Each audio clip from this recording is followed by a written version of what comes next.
یہ زندگی ایک راستہ ہے. یہ زندگی ایک رننگ کنڈیشن والی چیز ہے. آپ یہ دیکھتے ہیں دنیا میں لوگ پیدا ہو رہے ہیں اور اس دنیا سے واپس بھی جا رہے ہیں. تھوڑا سا غور و فکر کریں گے تو پتہ چلے گا کہ یہ جسم میرا مٹی سے بنا ہے، کیونکہ مٹی سے نکلنے والی ہر چیز میری والدہ نے وہ چیزیں کھائی تھی جس کی وجہ سے ان کی باڈی میں وہ خون بنا. اس خون سے میں پیدا ہوا، پھر میں باہر آیا، اور جب میں مروں گا تو پھر مجھے میرے جسم کو اسی مٹی میں ملا دیا جائے گا. پھر وہاں سے کیڑے کھائیں گے، وہ بھی مر جائیں گے، وہ بھی بھوسا بن جائیں گے، وہ بھی پھر مٹی میں تبدیل ہو جائیں گے. تو یہ پروسیس تو ایزی ہے، سب سمجھتے ہیں کہ ہم مٹی سے پیدا ہوئے تھے، مٹی میں جانے والے ہیں. اس کو قرآن نے بھی آسانی سے سمجھا دیا. لیکن یہ جو پروسیس ہے میرا پریگنینسی کے ٹائم سے لے کے موت کے ٹائم تک، یعنی اللہ کے حکم سے جب روح ٹرانسفر ہوئی اور اللہ کے حکم سے جب نکال لی گئی، یہ پروسیس رک نہیں رہا ہے. گھڑی کی طرح ہے یہ، اس کے کانٹے چل رہے ہیں. اس میں میرا ڈیولپمنٹ بھی ہو رہا ہے، میرا جسم آگے بڑھ رہا ہے. میں چھوٹا سا تھا، پھر بڑا ہوا، پھر بڑا ہوا. یہ بات میں بتانا اس لیے ضروری سمجھ رہا ہوں کیونکہ ہم غور و فکر نہیں کرتے. بس باتیں وہی ہے. میرا کام ہے صرف آپ لوگوں کو وہاں تک آپ کے ہی برین کی باتیں سیریل میں لا کے بتا دینا. چلیے، یہ بات تو ہماری سمجھ میں آ گئی کہ یہ زندگی جو ہے ایک کنٹینیوٹی کا نام ہے، یہ چل رہی ہے. اس میں ہمارے پاس کچھ انسٹرومنٹس دیے گئے ہیں، جیسے کیمراز ہیں، دو جو ہے مائکروفونز ہیں، ایک بڑا اسپیکر ہے، ایک برین ہے کمپیوٹر جس کے اندر 3-4 پارٹس ہیں، ایک پروسیسر ہے، ایک بیسک میموری ہے، مدر بورڈ بھی ہے، اور یہ بھی ہے. پھر یہاں سے کچھ ارادے نکلتے ہیں ہمارے دل سے، یہ بھی ہمیں پتہ چل گیا.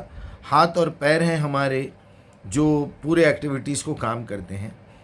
اس میں اگر دیکھا جائے تو ہمیں بھوک لگتی ہے، پیاس لگتی ہے، نیند آتی ہے، یہ باڈی تھکتی بھی ہے. اس کے ساتھ ساتھ آنکھیں ہیں اور کان ہیں جس کے ذریعے سے میرے برین تک انفارمیشن پہنچتی ہے. میں چاہوں یا نہ چاہوں کوئی نہ کوئی معلومات میرے اندر انٹر ہو رہے ہیں. آج جو بات میں آپ کے سامنے شیئر کرنے والا ہوں، بتا رہا ہوں، وہ یہ ہے کہ آپ کسی سے بھی کہتے ہیں کہ بیٹا اچھے سے پڑھ لو، اچھے سے علم حاصل کر لو تو تم ترقی کرو گے.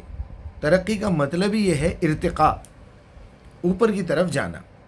اور اوپر کی طرف جانے کے لیے بڑی محنت لگتی ہے. اوپر سے نیچے آنے کے لیے محنت نہیں لگتی.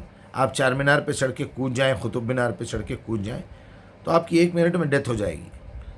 اور یہاں اوپر سے نیچے اترنے میں موت بھی ہے، خطرہ بھی ہے، بڑی حفاظت سے اترنا پڑتا ہے. لیکن اوپر چڑھنے کے لیے محنت لگتی ہے، اپنا وقت لگتا ہے، آپ کے ایفرٹس لگتے ہیں.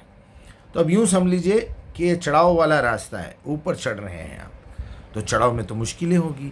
اور انسانی فطرت یہ ہے کہ وہ ہر کام آسانی سے چاہتا ہے.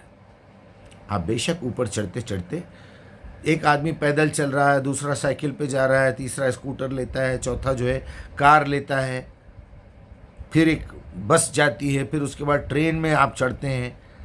اور زیادہ عقل مند لوگ ہیں جو ہوائی جہاز سے اڑتے ہیں، ہیلی کاپٹر بھی ہے، لیکن جاتے ہیں نیچے سے اوپر کی طرف. اس میں ایفرٹس زیادہ لگیں گے، آپ کو پیسہ لگے گا، پیٹرول لگے گا. تو اگر آپ کو نیچے سے اوپر جانا ہے تو آپ کو علم بھی حاصل کرنا ہے، محنت بھی کرنا ہے، پیسہ بھی خرچ کرنا ہے. اوپر سے نیچے آنا ہے تو ایک بٹن کے اندر آپ کا ہوائی جہاز نیچے آ جائے گا. آپ سائیکل پہ بڑی محنت سے پہاڑ پہ چڑھ رہے ہیں، اونچائی پہ چڑھ رہے ہیں، پینڈل مارنا چھوڑ دیں گے تو پوری تیزی سے واپس آ جائیں گے. جتنی مشکل سے آپ گئے تھے، 1 گھنٹے میں آپ نے 4 کلومیٹر طے کیا تھا، 4 منٹ میں آپ جو ہے 10 کلومیٹر نیچے آ جائیں گے، 4 سیکنڈ میں بھی آ سکتے ہیں. اور دنیا جو ہے یہ کاہلی، بیکاری اور بغیر محنت کے چاہتی ہے کہ مجھے کوئی چیز حاصل ہو جائے. اسی میں سارے گناہ پیدا ہوتے ہیں. آج میں چھوٹی سی بات آپ کو اس لیے بتانا چاہ رہا ہوں کہ دیکھیے، ترقی کرنا ہو، کسی فیلڈ میں آگے بڑھنا ہو، ایون آپ کوئی بہت بڑا گناہ، بہت بڑا جرم بھی کر رہے ہیں تو آپ کو محنت تو لگے گی، وقت لگے گا، ایفرٹس لگیں گے، پیسے لگیں گے، اپنا دماغ لگے گا.